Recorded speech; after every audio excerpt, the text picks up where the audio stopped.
Thank you very much indeed, Ms Ryan. It is a pleasure to see you in the chair and to serve under your chairmanship. And I want to say from the outset how much I welcome these regulations. And though I'm tempted to do so, won't go down the line of ramming down the throat a government climb down, because I think this is an important day.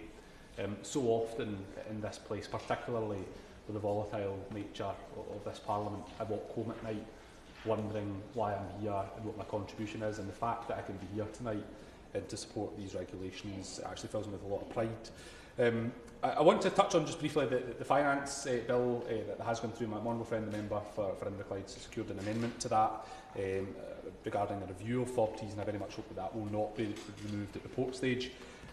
We do know the statistics, which are deeply saddening, about the amount of money that people lose, £192 per spin, and the fact that I would say that this idea of self-regulation has not worked. And one of the things that I was struck by from the moment I was elected to this House in 2017 was the incredibly aggressive nature with which the Association of British Bookmakers pursued me and other members of Parliament, and they tried all sorts of different ways to get in touch with us. And I really do want to just condemn on the record their tactics, the way that they tried to intimidate members of Parliament. And I wouldn't even begin to go into some of the tactics that were deployed in my own constituency.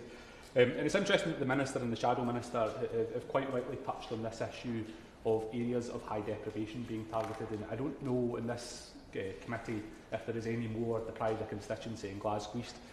But I would reflect upon one statistic that came out of a Channel 4 documentary a number of years ago, and it suggested that for every 100,000 people in a deprived area, there would be 12 betting shops, and that for every 100,000 people in a more affluent area, there would be 5 betting shops. And I remember at the time, when I was a parliamentary researcher, running those numbers and seeing that in my own constituency, which is 70,000 people, there were in excess of 45 betting shops, and in the constituency of my honourable friend from West Aberdeenshire and Kincardine were probably less than 5.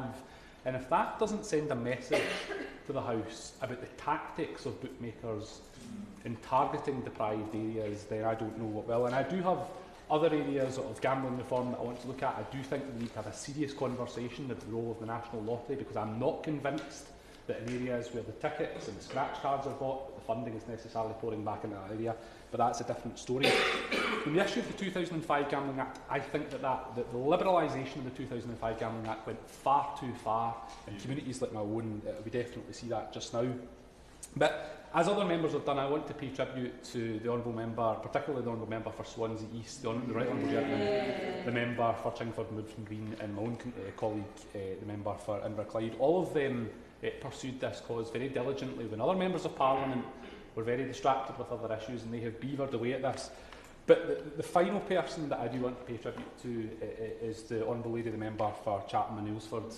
I must say, in my time in this House, I don't think I've come across a more genuine, a more nice person, and it fills me with great sadness that it took her falling on her sword before the government decided that it had to take action on this.